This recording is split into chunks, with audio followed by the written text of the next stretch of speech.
Hello दोस्तों। स्वागत है आपका रामानुजन इंस्टीट्यूट ऑफ साइंस में। और आज हम बात करेंगे इलेक्ट्रिक सर्किट एंड करंट के बारे में। हम पढ़ेंगे आज चैप्टर नंबर 12 जो है आपका इलेक्ट्रिसिटी, और उसका एपिसोड नंबर 1 है ये, जिसमें हम बात करेंगे इलेक्ट्रिक करंट एंड सर्किट के बारे में, जिसको हम बोलते हैं विद्युत धारा और परिपथ। तो शुरू करते हैं इंट्रोडक्शन से। वैसे बिजली एक ऐसी चीज है बॉस, जिसको इंट्रोडक्शन की जरूरत बिल्कुल नहीं है।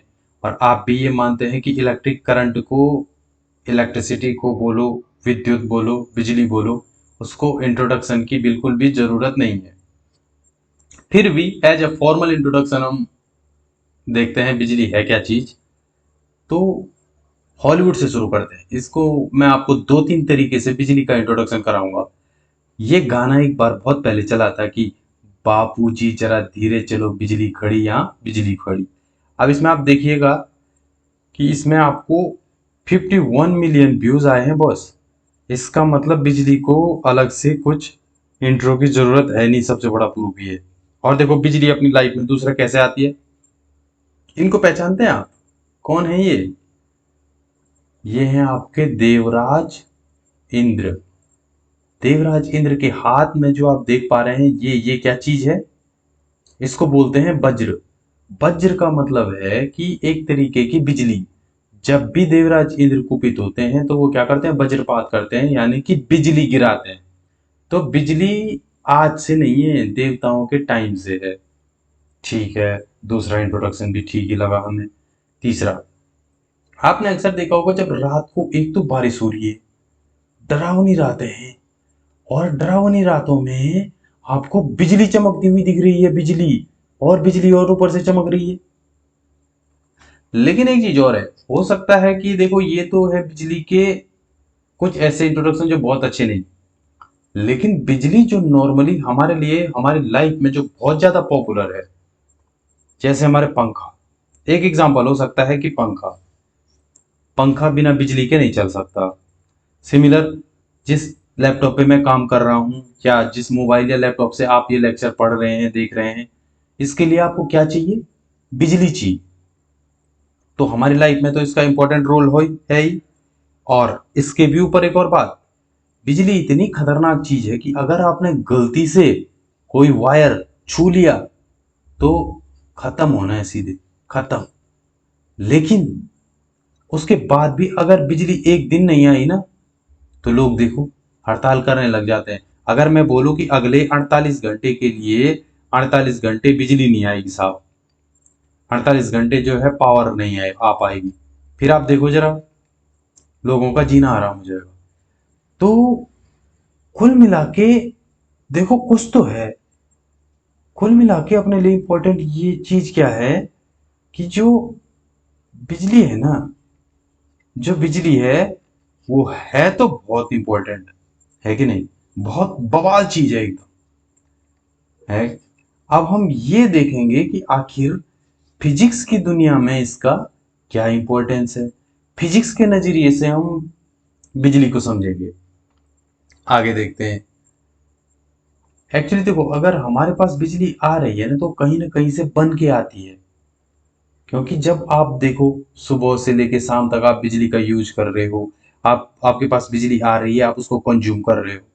तो बिजली बनती कैसे, कहाँ से आती है, ये इन जनरल सिर्फ इंटरेस्ट के लिए बता रहा हूँ कि सबसे ज्यादा बिजली जो बनती है वो बनती है कोयला के प्लांटों से। इसको बोलते हैं थर्मल प्लांट। इसमें होता क्या है बेसिकली, कि कोयले से पानी को उबाला जाता है, उस पानी से स्टीम इंजन को चलाया जाता है, और भाप के इंजन से बिजली बनाई जाती है।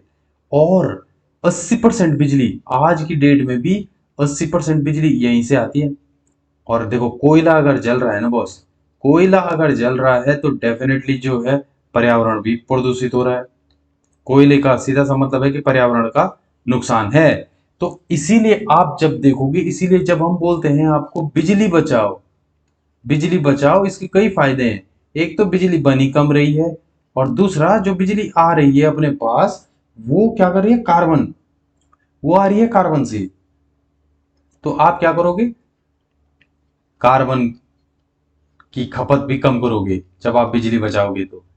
अच्छा, इसमें एक डाउट और हो सकता है कि आपने तो नॉर्मली क्या पढ़ा है, बिजली जो बन के आती है डैम से आती है, वो भी देख लेते हैं। देखो, डैम से डैम से बिजली तो आती है, वाटर डैम से बिजली बनती है, लेकिन आपको जानकर आश्चर्य होगा कि सिर्फ 12.3% बिजली, देख रहे हो, 100% अगर लेके चलोगे तो 80% तो तुम्हारा कोयले से ही आ रहा है। 80% बिजली तुम्हारी कहाँ से आ रही है, कोयले से आ रही है या थर्मल प्लांट से आ रही है। और 12.3% मात्र, मात्र 12.3% किससे बन के आती है, वाटर टैंक से। खैर, ये इन जनरल खाली अपने इंटरेस्ट के लिए कि क्या है, कैसे आ रही है, कहाँ से आ रही है, उसके लिए। एनीवे, अब हम देखो, यहां से हमारा काम शुरू होता है। अगर आप और मैं एक आम आदमी होते जिनका फिजिक्स से दूर दूर तक कोई लेना देना नहीं है, तो हम बोलते कि बिजली भैया या बिजली मैडम, हम क्या बोलते, बिजली मैडम, कि आपसे मिलके अच्छा लगा, बहुत बढ़िया, टाटा बाई, आपके बारे में जान के अच्छा लगा। लेकिन हम खास हैं, क्यों? हम हैं फिजिक्स के स्टूडेंट। हम और आप फिजिक्स के स्टूडेंट हैं, तो हमारे लिए बिजली अभी तो शुरुआत है, हमारे लिए तो ये खाली इंट्रोडक्शन है। और हमें अब देखना है कि आखिरकार ये बिजली कैसे बनती है, कहाँ से आती है, होती क्या है बेसिकली। तो अब हम आते हैं अपने सिलेबस पे। देखो, कई बार मैंने कई बच्चों को ये बोलते हुए सुना है कि अरे एनसीईआरटी बोरिंग है। ठीक है, कई लोग बोलते हैं एनसीईआरटी ये थोड़ा जो है बोरिंग टाइप चीज है। अब देखो यार बच्चों, मैं तुम्हें दूसरी चीज बता रहा हूँ भाई, कि ये जो किताब लिखी गई है ना, इसको लिखने वाले लोग, पढ़ रहे हो ऊपर से नीचे तक कितने लोग हैं, और ये कोई छोटे मोटे लोग नहीं है, ये फिजिक्स की दुनिया का जाना माना नाम है। इन लोगों ने हमारे लिए फिजिक्स की किताब लिखी है।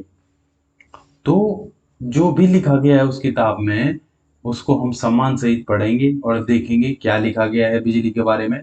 एनसीईआरटी को अपनी बेस बुक मान के चलेंगे, और क्वेश्चन भी इसी से आते हैं अपने। ठीक है, बोर्ड एग्जाम में जो है, देखो इस बार तो अपना बोर्ड एग्जाम रहेगा, बोर्ड रहेगा, तो उसमें आप देखोगे सबसे ज्यादा इंपॉर्टेंट जो है एनसीईआरटी। एनसीईआरटी तो अपने लिए बाइबल है। ठीक है, इसलिए हम इससे शुरू करते हैं, और पहले एपिसोड में हम बात करेंगे। पहले एपिसोड में जो पहला पॉइंट एनसीईआरटी टच करती है, एनसीईआरटी जो पहली चीज टच करती है ना, वो टच करती है वो इलेक्ट्रिक सर्किट एंड करंट। तो हम देखते हैं विद्युत धारा और परिपथ क्या होता है। इसमें देखो, अपने काम का यहां से है, यहां से, कि सबसे पहले आप ये समझो कि एक धारा से क्या मतलब है। धारा से हम क्या समझें? धारा देखो, एक होती है नदी की धारा। एक सैंपल मैंने यहाँ पे आपके लिए लगा रखा है, नदी की धारा, यानी कि अल्टीमेटली पानी बह रहा है उसमें, कोई कोई चीज बह रही है। धारा का मतलब है कोई चीज बह रही है, नदी में पानी बहता है। वायु की धारा होगी अगर कोई, वायु की धारा होगी अगर, तो उसमें वायु बहती है कि नहीं। सिमिलरली, सिमिलरली जब ये बोल रहा है कि किसी चालक में से प्रभावित होती है जब आवेश, यानी कि जब आवेश बहेगा, आवेश यानी कि चार्ज, जब कभी भी चार्ज कहीं से बहता है, तो हम उसको क्या बोलते हैं, ये काहे की धारा है, विद्युत धारा है या इलेक्ट्रिक करंट है। यानी कि चार्ज का बहना क्या है, विद्युत की धारा का मतलब है कहीं से चार्ज बह रहा है। बहुत सिंपल सी डेफिनेशन है। हाँ, वही चीज, ये भी वही चीज बोल रहा है कि if the electric charge flows through a conductor, for example through a metallic wire, तो वी से दैट कि electric current in the conductor. तो अल्टीमेटली कुल मिला के आवेश बह रहा है किसी भी चालक में, तो हम उसको क्या बोलेंगे, विद्युत धारा। जैसे पानी बहता है तो नदी की धारा हो जाती है, वैसे ही अगर कहीं से किसी कंडक्टर में से आवेश बह रहा है, तो हम कहेंगे कि कंडक्टर में विद्युत की धारा बह रही है। ठीक हो गया। अब देखो दूसरा लेकिन ज्यादा इंपॉर्टेंट सवाल है ये। अब आप देख पा रहे हो ये क्या बोल रहा है ना, कि दूसरा पॉइंट, विद्युत धारा तो आपने देख लिया, अब आप देखिए विद्युत परिपथ। किस चीज को आप विद्युत परिपथ बोलोगे? विद्युत परिपथ की फिजिक्स में एक प्रॉपर डेफिनेशन होती है, ठीक है। अंग्रेजी में अगर आप देखना चाहो तो वो बोलेगा a continuous and closed path of an electric current is called an electric circuit. Again electric current क्या है इसमें? इलेक्ट्रिक करंट मैंने बताया आपको, इलेक्ट्रिक करंट का मतलब है कि जब कोई आवेश बह रहा है, तो आवेश बहेगा किसी वायर से तो हम कहेंगे उसमें से इलेक्ट्रिक करंट जा रहा है, ठीक है। लेकिन दो टर्म यहाँ पे बहुत इंपॉर्टेंट है और जिनको आपको समझना बहुत जरूरी है, कभी भी एग्जाम में भी पूछेगा वो। और वो पूछ रहा है कि देखो दो टर्म क्या है यहाँ पे इंपॉर्टेंट जो है, एक है कॉन्टिन्यूअस। कॉन्टिन्यूअस का मतलब क्या समझे हम? कॉन्टिन्यूअस का मतलब है कि वायर अगर मान लो यहाँ से यहाँ को करंट जा रहा है तो बीच में टूटा नहीं होना चाहिए। अगर ये बीच में ब्रेक है तो ये एक इलेक्ट्रिक सर्किट नहीं है। और क्लोज्ड, दूसरा क्लोज्ड, क्लोज्ड का बोल रहा है कि आपको किसी सतत तथा बंद परिपथ, बंद परिपथ का मतलब क्या समझते हैं कि अगर इलेक्ट्रॉन यहां से बह रहा है तो ये सर्किट पूरा होना चाहिए, पूरा होना चाहिए। ये नहीं कि बीच में से तुमने वायर यहां से तो दे दिया यहां तक और फिर उसके बाद छोड़ दिया तो करंट नहीं बह पाएगा। इसको क्लोज्ड लूप चाहिए, मतलब एंड टू एंड मैप होना चाहिए। अगर यहाँ पे है तो पूरा वायर यहाँ तक क्लोज होना चाहिए, तब जाके आप इसको बोलोगे बंद परिपथ। तो दोनों बहुत इंपॉर्टेंट है। सतत, सतत का मतलब समझ के कॉन्टिन्यूअस होना चाहिए, बीच में ब्रेक नहीं होना चाहिए कहीं भी। और बंद, इसका जो last portion first portion meet होना चाहिए। ये वायर, ये अब देखो सतत का मतलब गड़बड़ क्या हो सकती है, आप ऐसा सोच सकते हो इसको। मान लो एक वायर एक्स पॉइंट से शुरू हुआ और वो जा रहा है और इंफिनिटी तक जा ही रहा है, वापिस ही नहीं आया कभी। आप बोलोगे ये सतत है, इसमें करंट बहना चाहिए। सतत तो है, इसमें कोई डाउट नहीं है कि ये अनंत तक अगर बढ़ते जा रहा है तो सतत है, इसमें कोई डाउट नहीं है। बट इसमें करंट नहीं बहेगा, क्यों? क्योंकि इसको फिर से घूम फिर के कहाँ आना पड़ेगा, एक्स पे। अगर ये फिर इसी पॉइंट पे आ गया यानी कि बंद हो गया, पथ क्या हो गया, बंद हो गया, तभी करंट बहेगा, अदरवाइज करंट नहीं बहेगा। अब इसका एक लाइव एग्जांपल, अब इसके कई सारे एग्जांपल हो सकते हैं लेकिन एक बढ़िया सा एग्जांपल देता हूं मैं आपको। आपने कई बार देखा होगा, देखो कई बार पक्षी होता है ना, पक्षी एक वायर में बैठता है, वो दो वायर होते हैं। तो मान लीजिए ऊपर के उसमें कोई पक्षी बैठ रखा है, ठीक है, उस पर करंट नहीं लगेगा। कोई नीचे बैठा हुआ है उसमें भी नहीं लगेगा, क्यों? करंट तो है लेकिन लूप क्लोज नहीं हो पा रहा है, ये इससे नहीं मिल पा रहा है।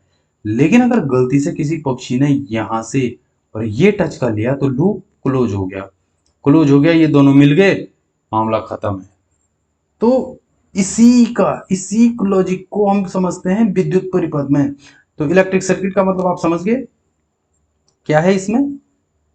किसी विद्युत धारा के सतत सतत कॉन्टिन्यूअस तथा बंद पथ को विद्युत परिपथ कहते हैं, ठीक है। और इसका फायदा कहां पे मिलता है? जब आप टॉर्च के स्विच को एक्चुअली ऑफ कर रहे होते हैं तो आप रास्ता तोड़ते हैं। आप क्या करते हो, टॉर्च का स्विच है तो उसको जब आप बंद करते हो ना, मान लो टॉर्च को, तो आप उसका रास्ता बीच से ब्रेक कर देते हो। तो स्विच का काम यही है, सिर्फ टॉर्च का नहीं, कोई सा भी बटन, बटन का काम है बंद परिपथ, मतलब परिपथ को तोड़ देना, बीच में से अलग कर देता बटन, ठीक है। जहां पे भी बटन दिखेगा समझ जाना कौन सा वाला चीज यूज कर रहा है, वो विद्युत परिपथ की डेफिनेशन को, इस डेफिनेशन का प्रयोग कर रहा है। तो हमने यहाँ पे विद्युत धारा को समझा और उसके परिपथ को समझा, उसकी दो मेन प्रॉपर्टीज समझी कि कॉन्टिन्यूअस होना चाहिए एंड क्लोज्ड होना चाहिए। यही एनसीईआरटी आपको समझाने की कोशिश कर रही है। चलिए दूसरा पॉइंट देखते हैं। इसका दूसरा टॉपिक आता है इलेक्ट्रिक करंट एंड सर्किट में दूसरी चीज जो आती है वो आती है कि अब विद्युत धारा, इसको मैं दो पोर्शन में बांट देता हूं ताकि हमारे समझने के लिए आसान रहे। और दूसरा पॉइंट आता है इसमें इंपॉर्टेंट कि आप विद्युत धारा को व्यक्त कैसे करेंगे। मान लीजिए आप समझ गए कि विद्युत धारा आवेश का प्रभाव, flow of charge is the current, ठीक है जी। लेकिन अब आप विद्युत धारा को व्यक्त कैसे करें, कैसे समझाएं कि ये विद्युत धारा है, इसकी परिभाषा पे चलते हैं। विद्युत धारा को एकांक समय में किसी विशेष क्षेत्र से प्रवाहित आवेश के परिमाण द्वारा व्यक्त किया जाता है, या फिर साधारण शब्दों में बोलें तो विद्युत आवेश के प्रवाह की दर को विद्युत धारा कहते हैं, rate of flow of electric charge. अब आप देखो विद्युत धारा को हम दिखाते हैं आई से, ठीक है, और नापते हैं किसमें, एम्पियर में, एम्पियर में नापते हैं और आई से दिखाते हैं। फिर ये बोल रहा है आवेश, आवेश के प्रवाह की दर की बात हो रही है ना, इन शॉर्ट आवेश के प्रवाह की दर को विद्युत धारा कहते हैं। तो आवेश को दिखाते हैं हम Q से, ठीक है। दर, दर का मतलब क्या समझते हो तुम, दर, दर का मतलब होता है प्रति सेकंड, सामान्य तो जनरल भाषा में प्रति सेकंड, यानी कि प्रति सेकंड है तो 1/t। इसका दर को मतलब आप इन जनरल 1/t समझ सकते हो कि एक सेकंड में कितना काम हो रहा है। तो इस लॉजिक के हिसाब से I इक्वल टू क्या हो गया, Q/T, यानी कि आवेश की दर। तो I इक्वल टू Q/T। ये आपने इसी चीज को मैथमेटिकली लिख लिया, किसको, आवेश की प्रवाह की दर को। अब मान लीजिए आपसे क्वेश्चन पूछा जाता है, अगर प्रश्न आता है कि विद्युत धारा किसे कहते हैं, तो विद्युत आवेश के प्रवाह की दर को विद्युत धारा कहते हैं और आपको I इक्वल टू Q/T लिखना है, यानी कि आपको यहां तक लिखना है और यहां से लिखना है, कहां से, यहां से लिखना है विद्युत आवेश के प्रवाह की दर को विद्युत धारा कहते हैं और आपको यहां तक लिखना है, ठीक है। अब देखो, अब थोड़ा थोड़ा गहराई में चलते हैं, है ना। अभी देखो ये तो हो गई जो किताबी डेफिनेशन है, अब हम थोड़ा गहराई में चलते हैं और हम देखते हैं कि इसको हम और डीप से कैसे समझ सकते हैं, ठीक है। अब देखो अल्टीमेटली ये बोल क्या रहा है, देखो ये बोल रहा है कि मान लीजिए अपने पास एक वायर है, अब हम I इक्वल टू Q/T को समझ रहे हैं, ठीक है। ये वायर है, अब जो है इस वायर के अंदर आवेश का प्रवाह हो रहा है, यानी कि आवेश जा रहा है। आवेश को हम दिखा रहे हैं Q या इलेक्ट्रॉन से दिखाते हैं, मान लो Q कूलाम, कूलाम जा रहा है, ठीक है। ये भी कूलाम है और कूलाम जा रहा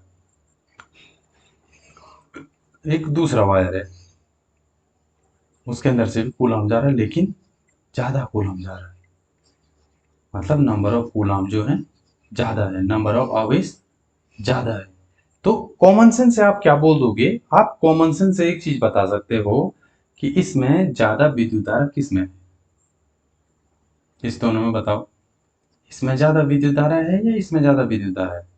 तो आपने कॉमन सेंस से बोल दिया कि यार कहीं ना कहीं इसमें ज्यादा है, क्योंकि नंबर ऑफ आवेश ज्यादा है, ठीक है। तो ultimately I is equal to Q/T भी वही बोल रहा है, I is equal to Q/T भी वही बोल रहा है कि I यहाँ पे किसमें ज्यादा होगा, जिसमें कूलाम, अगर मान लीजिए इसमें 1 कूलाम आवेश पर सेकंड जा रहा है और नीचे वाले में 2 कूलाम जा रहा है, तो I2 जो नीचे वाला है और I1 अगर ऊपर वाला है, तो वो हो जाएगा 1 कूलाम बटे 1 सेकंड बराबर 1 एम्पियर। जबकि I2 के केस में क्या हो जाएगा, ऊपर 2 कूलाम जा रहा है, 2 कूलम बटे 1 सेकंड बराबर 2 एम्पियर, ठीक है। इसी चीज को वो बोल रहा है I इक्वल टू Q/T। खैर एग्जाम में आपके काम का खाली यहां तक आने वाला है कि वो पूछेगा आपसे कि आप बताओ भैया क्या होता है, तो तुमने बोलना है सर विद्युत आवेश के प्रवाह की दर को क्या कहते हैं, हम विद्युत धारा कहते हैं, और उसके बाद फॉर्मूला लिख देना है I is equal to Q/T। आपका काम हो गया, ठीक है। इसका मैथमेटिकली कैसे निकला वो भी मैंने आपको बताया, विद्युत धारा मतलब I, आवेश मतलब Q, दर मतलब 1/T, ठीक है। तो I is equal to Q/T वही चीज हो गई।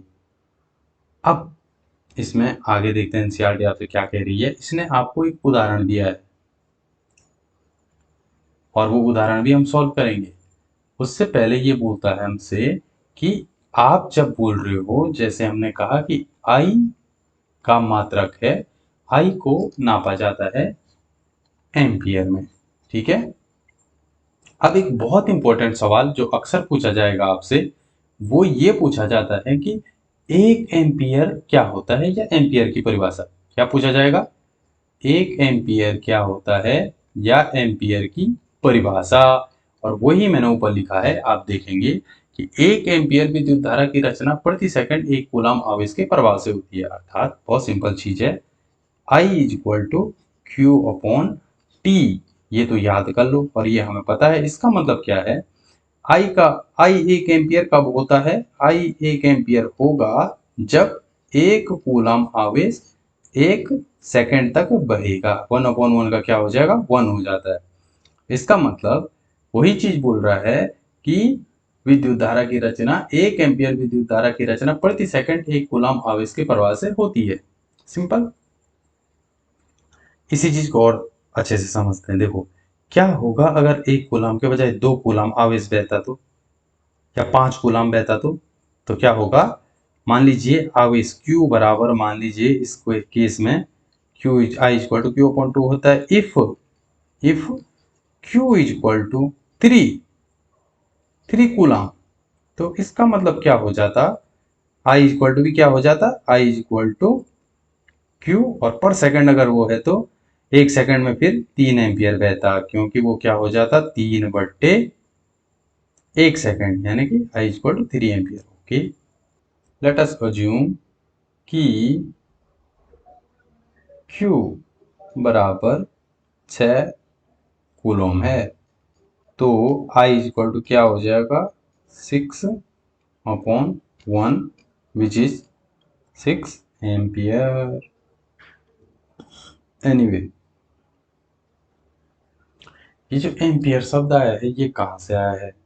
ठीक है, 1 एम्पियर को परिभाषित करने के बाद एक सवाल आता है कि एम्पियर का जो वर्ड आया है वो कहाँ से आया है। तो आंद्रे मेरी एम्पियर एक साइंटिस्ट थे जिनके नाम पे हमने इसका नाम रखा है।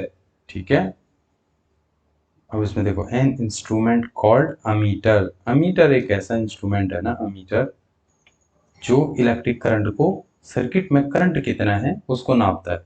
इस सर्किट में आप देख सकते हो कि हमने आई करंट बह रहा है और एक बल्ब लगा रखा है और एक हमने इस पे अमीटर लगा रखा है। ये अमीटर लगा रखा है हमने, और ये अमीटर का काम क्या है, बिजली को नापना।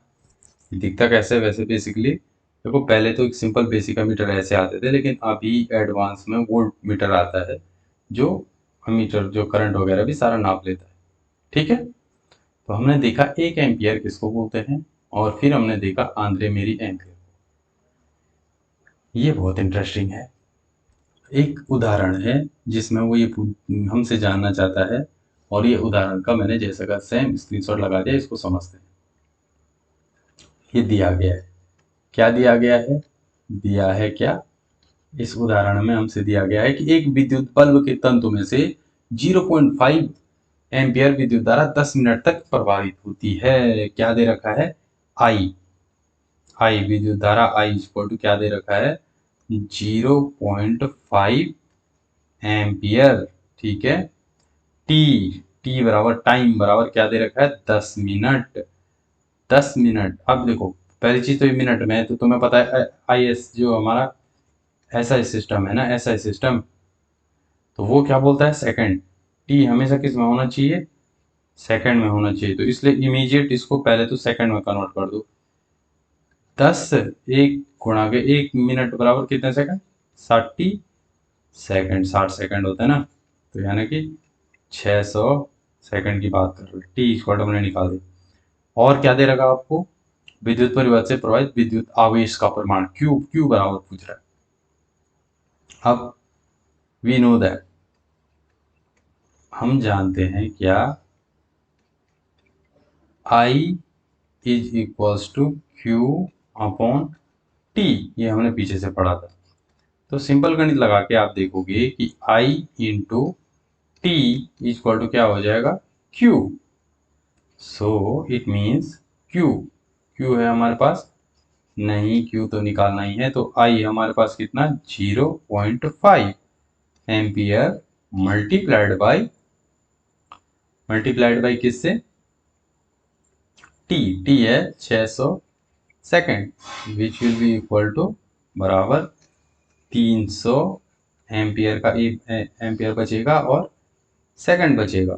इसका मतलब 300, इसको हम क्या बोलते हैं, कूलाम भी बोलते हैं। ठीक है, एम्पियर सेकंड को हम क्या बोलेंगे, कूलाम। तो यही यही निकाला है उसने यहाँ पे, देखो आंसर। कैसे निकाला वो हमने अभी कर लिया। आगे बढ़ते हैं दोस्तों। अब इसमें एक पोर्शन आता है क्वेश्चंस का, इस टॉपिक से रिलेटेड क्वेश्चन पूछेगा वो। तो उसने देखो पहला सवाल वही पूछा जो मैंने आपको पहले बताया था कि ये इंपॉर्टेंट है, विद्युत परिपथ का क्या अर्थ है। और दूसरा, विद्युत धारा की मात्रा की परिभाषा लिखिए। तो विद्युत परिपथ का क्या अर्थ है, ये दोनों वही चीज है। Continuous and close path, again बोल रहा हूँ इंपॉर्टेंट है कि ये शब्द इंपॉर्टेंट है, कॉन्टिन्यूअस इनको समझना भी इंपॉर्टेंट है। Continuous and close path of an electric current is called an electric circuit. तो हमने इलेक्ट्रिक सर्किट को समझ लिया था। दूसरा सवाल भी बहुत सिंपल है, define the unit of current. Current की यूनिट को डिफाइन कीजिए। और ये भी हमने कर दिया था कि 1 एम्पियर विद्युत धारा की रचना प्रति सेकंड 1 कूलम आवेश के प्रवाह से होती है, जो हमने उस समय बताया था आपको कि 1 एम्पियर का मतलब है 1 कूलम आवेश प्रति सेकंड की दर से बह रहा है। और इसको तो आपको याद कर लेना चाहिए क्योंकि ये दोनों क्वेश्चन बहुत इंपॉर्टेंट है। ठीक है, अब आते हैं तीसरे सवाल पे। 1 कूलम आवेश की रचना करने वाले इलेक्ट्रॉनों की संख्या परिकलित कीजिए, calculate the number of electron. देखो ये सवाल क्या पूछ रहे हैं ना, अच्छा और इंटरेस्टिंग सवाल है कि, और ये आपको सोचने पे भी मजबूर कर देगा। ये सवाल अल्टीमेटली ये बोल रहा है कि भाई ये बताओ कि 1 कूलम आवेश में कितने इलेक्ट्रॉन होते हैं। 1 कूलम आवेश में इलेक्ट्रॉन होते कितने हैं, 1 कूलम आवेश बराबर हाउ मैनी इलेक्ट्रॉन। ठीक है, ऐसा पूछ रहा है हमसे। तो देखते हैं, एनसीईआरटी में आपको आपकी बुक में हिंट दे रखी है। उसने क्या बोल रहा है कि विद्युत आवेश का ऐसा ही मात्रा कूलम है जो लगभग 6 गुणा के 10 की घात 18, देखो आंसर तो उसने यही पे दे दिया, 6 गुणा के 10 की घात 18 इलेक्ट्रॉनों में समाये आवेश के तुल्य होता है, मतलब इनके बराबर होता है। 6 गुणा 10 की घात 18 इलेक्ट्रॉनों के बराबर होता है। अब और हिंट दे रहा है कि हम जानते हैं एक इलेक्ट्रॉन पर 1.6 इंटू 10⁻⁻19 कूलम का आवेश होता है। लेकिन मुद्दा यह है कि निकालें कैसे। तो अब देखो बहुत सिंपल है, एक इलेक्ट्रॉन पे आवेश कितना है, 1.6 मल्टीप्लाइड बाई 10⁻⁻19 इतना होता है और कूलम में होता है। ठीक है, अब हमें पता है कि वायर के अंदर तो इलेक्ट्रॉन ही बह रहे हैं, है कि नहीं। Flow of charge the current, यानी कि ये वायर है, इसके अंदर चार्ज बह रहा है, हमारे केस में इलेक्ट्रॉन बह रहा है। अब ये बताओ कितने इलेक्ट्रॉन बहेंगे कि 1 कूलम, क्योंकि एक इलेक्ट्रॉन अगर पर सेकंड बह रहा है, 1 सेकंड में अगर 1 इलेक्ट्रॉन बह रहा है तो कितना आवेश हो पाया, मात्र 1.6 इंटू 10⁻⁻19 भाई। -19 तो बहुत छोटा आवेश हो गया। तो इसका मतलब तुम्हें अगर 1 कूलम चाहिए प्रॉपर, तो उसके लिए तो बहुत ज्यादा इलेक्ट्रॉन लगेंगे।